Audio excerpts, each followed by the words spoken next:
Assalamualaikum warahmatullahi wabarakatuh.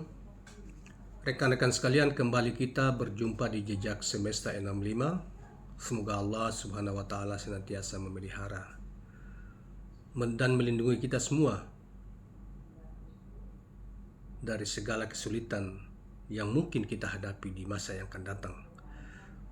Nah, kawan-kawan sekalian, pada kesempatan ini saya ingin hadirkan satu berita lagi terkait dengan masalah kemiskinan ekstrim yang terjadi di Provinsi Jawa Tengah, dan ini dilaporkan oleh di berbagai media termasuk Kompas TV, Kompas.com, ya, dan narasumbernya adalah Kepala Dinas Sosial Provinsi Jawa Tengah sendiri, tentang sebanyak 620.250 warga Jawa Tengah tergolong miskin ekstrim, ya. Sementara saudara sekalian, gubernurnya kita tahu dia sudah berkuasa sekitar hampir 10 tahun, nyaris 10 tahun, yaitu Ganjar Pranowo, dan kini Ganjar dicalonkan sebagai calon presiden yang dianggap punya prestasi gitu. Nah, kawan-kawan sekalian, kita coba bacakan berita tentang ini, ya, yang dimuat di Indonesian Today juga, yang kita ambilkan pada tanggal 9 Juni 2023. Tulisan ini, saudara sekalian, ditulis oleh Baiduri Adnan, ya.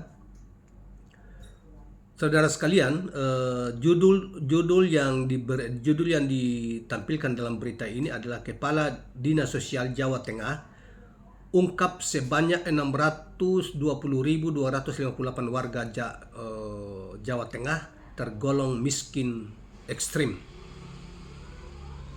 Miskin ekstrim kira-kira dalam bahasa orang-orang biasa tuh miskin semiskin-miskinnya, gitu, artinya miskin banget gitu lah, yang disebut dengan kemiskinan ekstrim. Bayangkan ada 600.000 lebih, itu hampir sama dengan satu penduduk satu provinsi di Indonesia, yaitu misalnya di Maluku Utara gitu ya, jiwa pilih sekitar itu. Jadi bayangkan saja, luar biasa ya. Pak Ganjar memang kita berharap, makanya banyak di Pak Ganjar Pranowo ini banyak dikritik, orang dianggap tidak punya prestasi karena 10 tahun aja dia tidak bisa mengatasi soal kemiskinan seperti ini.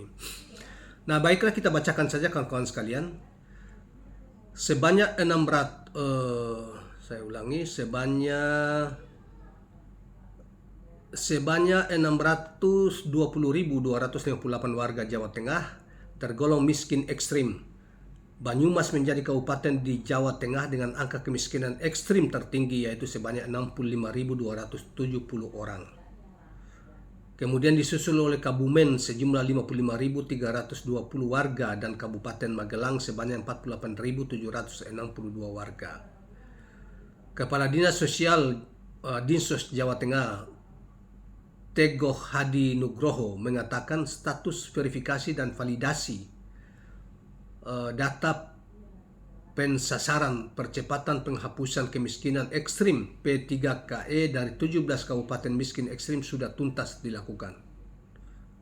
Pendataannya tuntas dilakukan, ya, bukan mengatasinya. Status verbal di 17 kabupaten itu sudah 100%, jumlahnya 923 desa, ya, hampir 1000 desa, ya. Itu anggota rumah tangga ART maupun kepala rumah tangga. Kepala rumah tangganya sudah 100%.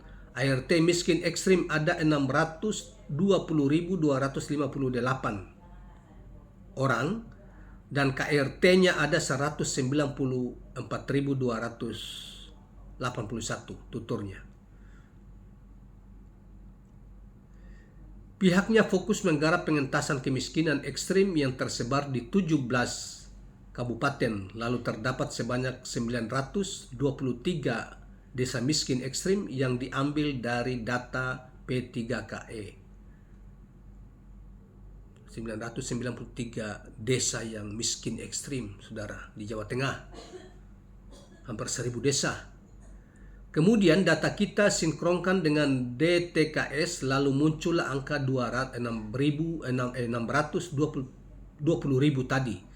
Kita lalu lakukan verbal untuk memastikan 620.000 itu benar-benar miskin ekstrim.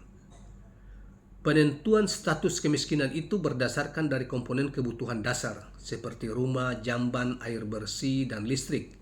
Kemudian status disabilitas, stunting, anak putus sekolah, hingga pengangguran atau masyarakat yang tidak bekerja. Saudara sekalian, dari awal, dari Verval dengan komponen tersebut, ia mendapati angka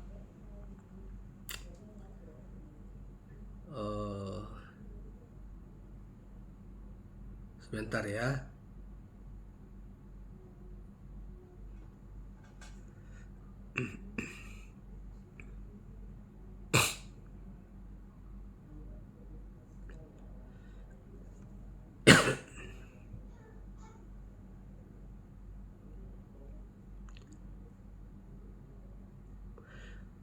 Saudara sekalian,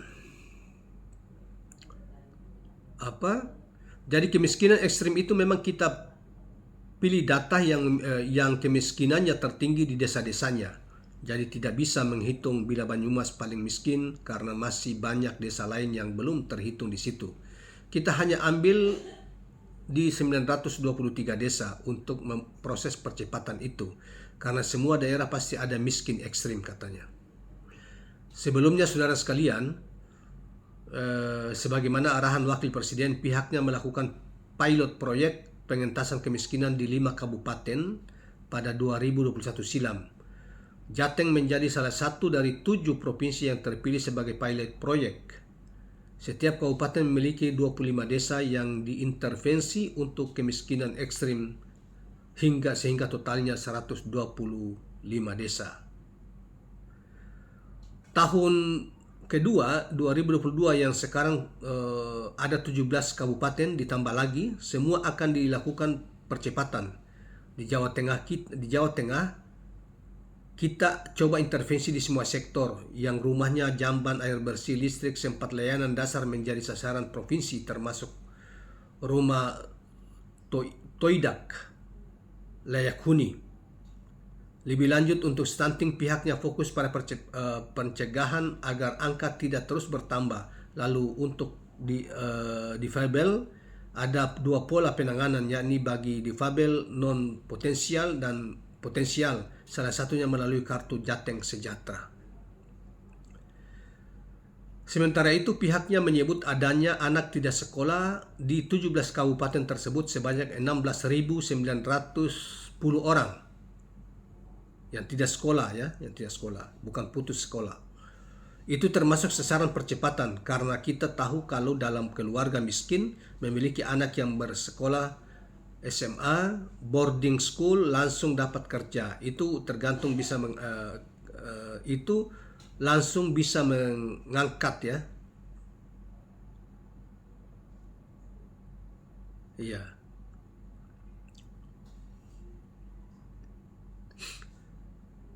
Langsung bisa mengangkat keluarga.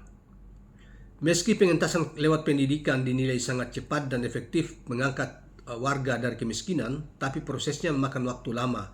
Pasalnya, menggenjot ATS kembali ke sekolah itu bukan perkara instan dan butuh proses.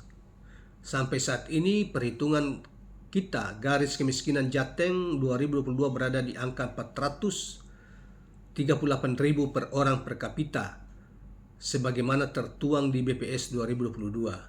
Kalau pendapatannya setiap individu kurang dari 438.000, maka dikatakan termasuk miskin. Demikian kawan-kawan sekalian, data yang dipaparkan, data kemiskinan yang dipaparkan oleh Dinas Sosial ya, Jawa Tengah. Ini sangat memprihatinkan saudara sekalian karena memang makanya kemudian banyak orang di media memprotes, mengkritik Ganjar Pranowo karena dianggap Ganjar ini tidak punya prestasi dan abai selama menjadi gubernur 10 tahun, untuk abai terhadap situasi masyarakatnya ya. Ini nanti sudah dicalonkan oleh PDIP sebagai calon presiden, baru dia mulai cepat-cepat memerintah kiri kanan, memanggil kepala desa untuk menangani kemiskinan apa-apa. Padahal jabatan dia sebagai gubernur sudah di ujung tanduk. Jadi terus 10 tahun yang lalu kemana, apa yang dikerjakan, sehingga dianggap ya akhirnya di berbagai media dia sendiri mengatakan dia tidak punya prestasi apa-apa. Apalagi kalau mempertaruhkan di tangan dia Indonesia ini misalnya, sementara Jawa Tengah yang kecil saja tidak sulit kurang lebih 10 tahun ini kemiskinan model seperti tadi tidak bisa terurai. Dan tetap saya mengatakan bahwa provinsi Jawa Tengah menjadi salah satu poros kemiskinan yang ekstrim di Pulau Jawa ya, di Pulau Jawa.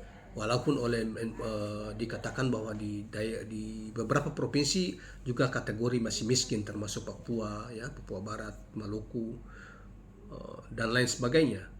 Dan di Jawa ini, Jawa Tengah ya, Jawa Tengah ya termasuk kemiskinannya luar biasa, dan justru itu memprihatinkan karena di bawah kepemimpinan Ganjar Pranowo yang juga mantan anggota DPR 2 periode dan kini menjadi calon presiden Republik Indonesia. Dan justru di Jawa Tengah kenapa tetap miskin dari dulu, padahal Pak Jokowi juga 10 tahun menjadi presiden berasal dari Jawa Tengah. Ibu Mega partainya juga pemenang pemilu juga, bahkan Jawa Tengah dianggap sebagai basisnya PDIP, tetapi PDIP rupanya kurang memperhatikan masyarakatnya dari Jawa, pendukung ya di Jawa Tengah itu, untuk bisa membantu mereka keluar dari kemiskinan.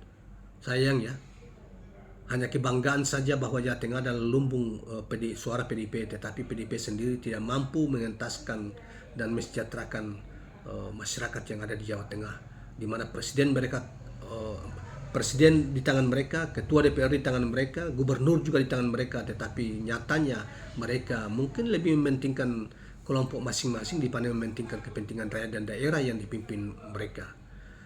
Nah, kawan-kawan sekalian, itulah kira-kira tambahan dari kita. Mudah-mudahan kemiskinan ekstrim seperti itu tidak lagi setidaknya berkurang ke angka yang signifikan. Apalagi Ganjar hari-hari ini kan dia lagi gencot-gencotnya berkampanye untuk menjadi calon presiden, tetapi faktanya bahwa dia kepemimpinan dia, rekam jejaknya ketika dia menjadi gubernur Jawa Tengah dapat dianggap gagal mengatasi kemiskinan, mengatasi kesehatan masyarakat, pembangunan, mengatasi banjir dan sebagainya. Masih banyak yang sebagaimana kita disodorkan di berbagai media yang ditampilkan tentang kondisi Jawa Tengah dari berbagai aspek itu.